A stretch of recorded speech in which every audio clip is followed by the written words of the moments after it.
Esta é videoaula 5 do livro Resolução de Problemas na Sala de Aula e vamos trabalhar ainda a área de geometria em um problema do Banco de Questões do OBMEP 2012. Nesta aula, veremos que o conhecimento adquirido em problemas anteriores se torna muito útil ao descobrir novas situações em contextos que ampliam o alcance da aprendizagem. O problema que vamos trabalhar se refere novamente ao conceito de área, como uma figura quadrada para descobrir novos conteúdos. O objetivo do problema não é dedução de fórmulas para calcular a área de figuras, mas sim desenvolver a compreensão conceitual de área como uma grandeza associada a partes ilimitadas de uma figura e sua relação com uma figura que as contém e adquirir raciocínio geométrico. Vamos ler juntos o enunciado e logo o professor verá naturalmente que uma exploração com material concreto ajudará os alunos a entender o problema, antes de imaginar mentalmente a situação que o problema oferece. Um quadrado de lado 3 centímetros é cortado ao longo de uma diagonal em 2 triângulos, como na figura. O slide mostra a situação do problema. No slide seguinte, enunciamos o problema e em seguida vamos sugerir uma atividade manipulativa com material concreto. Com esses triângulos, formamos as figuras dos itens A, B e C, nas quais destacamos em cinza a região em que um triângulo fica sobre o outro. Temos as figuras dadas do problema. Em cada item, calcule a área da região cinza. Recomendamos ao professor que leve os alunos a ler inicialmente os dados do problema com cuidado e sugerir que mentalizem o movimento que as figuras A, B e C evocam e logo propor uma experiência manipulativa para explorar os significados do enunciado. No slide seguinte, deixamos registrado alguns questionamentos que o professor poderá fazer aos alunos durante a experiência, que iremos mostrar em seguida. Os questionamentos têm o objetivo de destacar os conteúdos que a atividade ajuda a aprender. Estes questionamentos serão trabalhados durante a atividade manipulativa, que iremos mostrar em seguida. Tomamos um quadrado, dobramos ao meio pela diagonal e cortamos para produzir 2 peças, como diz o enunciado.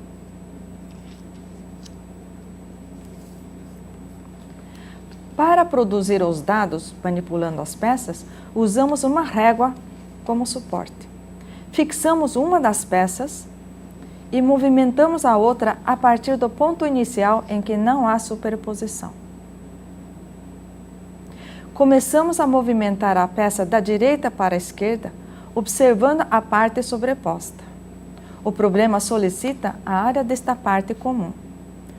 O enfoque da nossa abordagem é romper o impulso usual de calcular a área da região triangular por fórmula, de modo a estimular o pensamento geométrico por experimentação e reconhecimento das propriedades geométricas.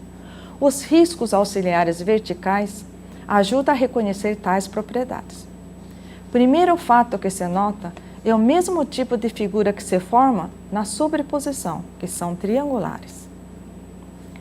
Um fato que notamos que os lados do triângulo são partes da diagonal do quadrado, onde fizemos o corte. Que sabemos sobre o cruzamento das diagonais de um quadrado? Sim, vamos resgatar o conhecimento anterior. Vamos conferir em cada interseção o ângulo formado pelos lados dos triângulos e verificar que, de fato, são ângulos retos em cada posição.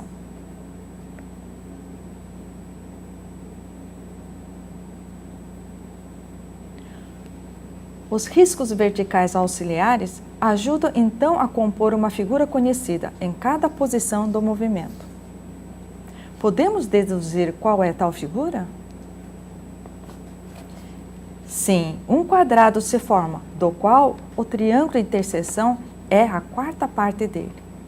Isto mostra que, por meio da fração 1/4 de cada quadrado que aprendemos a visualizar nesta experiência, podemos calcular a área do triângulo. Os alunos já terão condições de responder ao item B. Na fase investigativa desta sequência, podemos indagar até onde este raciocínio é válido. Vamos produzir a figura A. e os alunos terão condições de responder ao solicitado no item. Ainda investigando esta sequência, podemos questionar se podemos identificar algum fato conhecido que ajuda a deduzir, sem fórmulas, a altura de cada triângulo em interseção. Continuando o movimento sempre para a esquerda, podemos produzir a figura C. Os alunos poderão visualizar a figura composta por um retângulo e um triângulo, que remete ao caso já estudado.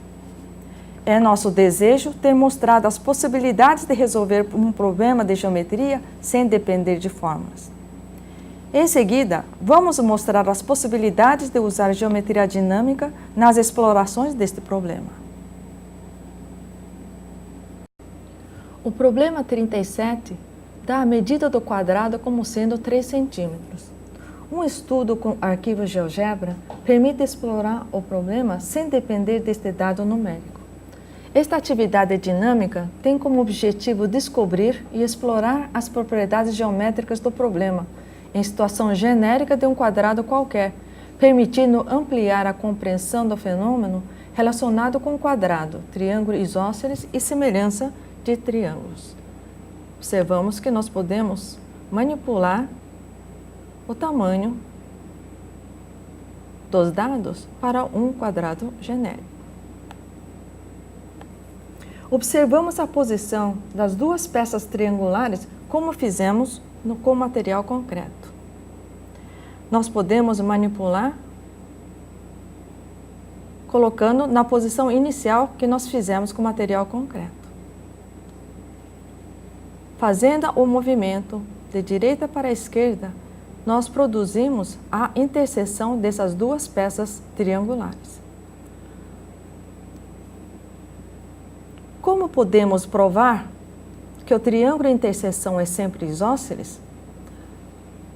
Nós estamos fazendo uma ampliação dos questionamentos que fizemos com material concreto para investigações com outras perspectivas. O triângulo isósceles, nesse trabalho, nós podemos mostrar que, como o ângulo que nós tínhamos aqui nas peças é de 45 graus, porque nós cortamos o quadrado pela metade, quando nós fazemos a interseção, o triângulo que surge tem dois ângulos da base iguais. Isso prova que o triângulo que se forma na interseção é isósceles. E, portanto, aqui no canto nós temos 90 graus. Essa maneira é outra maneira de resgatar o conhecimento, associando o conhecimento adquirido ao fenômeno que nós estamos observando. Então, para achar a área do triângulo, nós utilizamos como material concreto a ideia de fração.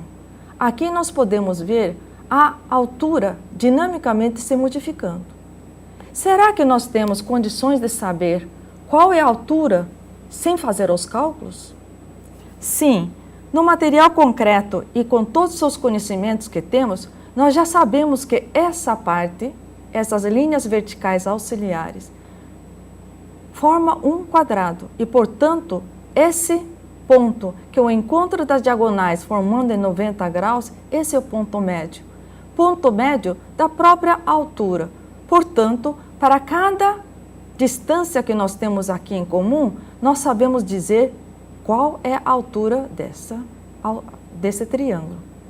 Assim, nós podemos ter uma nova fórmula geral para deduzir a altura da figura interseção. Também, essa movimentação, essa atividade dinâmica, ajuda a explorar a simetria das figuras que se formam.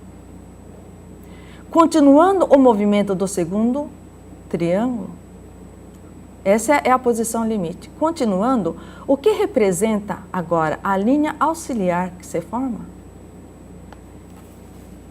O auxílio da geometria dinâmica permite mostrar claramente a formação da figura interseção num retângulo e identificamos um quadrado que nós já éramos conhecido do nosso estudo anterior.